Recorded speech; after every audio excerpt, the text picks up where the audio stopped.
Welcome po muli sa aking channel. Marami sa atin ngayon ang may stock na mga dilata. For sure, gusto nyo din ng kakaibang twist sa mga nakaugalian nating canned tuna. Alam nyo ba na di lang tuna pie ang pwedeng magawa sa ating paboritong century tuna?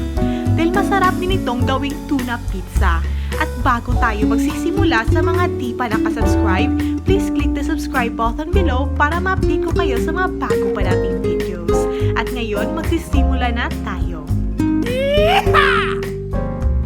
Ang unang sangkap na ating kailangan ay 1 cup of all-purpose flour.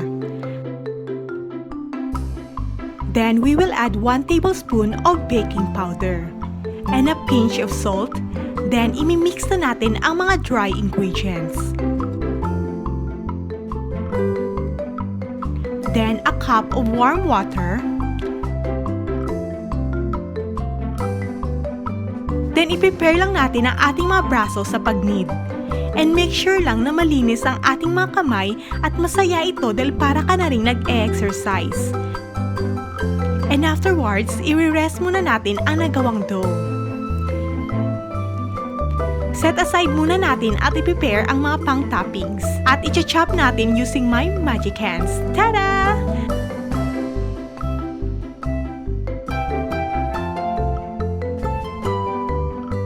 Then, babalikan natin ang ating nagawang dough.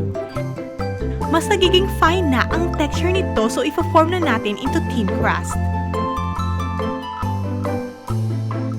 Just pour some flour para di magdidikit-dikit.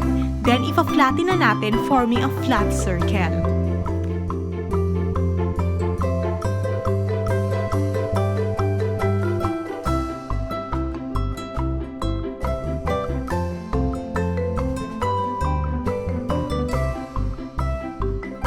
I-resize natin para magkasya sa pan na ating paglalagyan.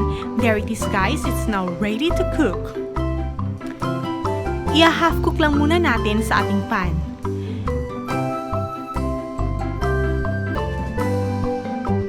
Afterwards, we will put some toppings. Lagyan muna natin ng ketchup. Then spread it all over. Then mayonnaise.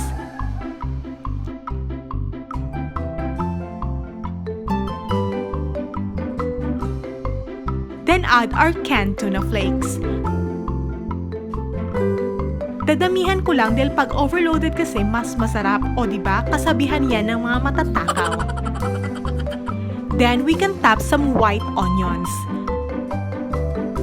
tomato, and bell pepper.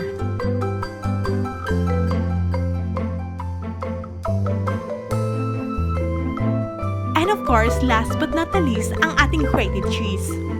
Just be generous lang in putting some cheese dahil yan ang mas nagpapasarap sa ating mga pizza. Huwag nang tipirin dahil tayo din naman ang kakain. So, here it is guys. It's oozing with cheese.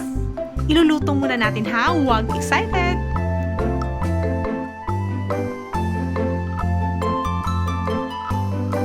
Low fire lang, then cover muna para mag-melt ang cheese toppings. And there it is guys, our overloaded tuna pizza. Sobrang dali lang nitong gawin at itsura pa lang talagang matatakam ka na. Try nyo din ito, sobrang sarap and I'm sure magugustuhan ng inyong buong pamilya. Kaya sa ating mga momshies dyan, you can try this at home and enjoy!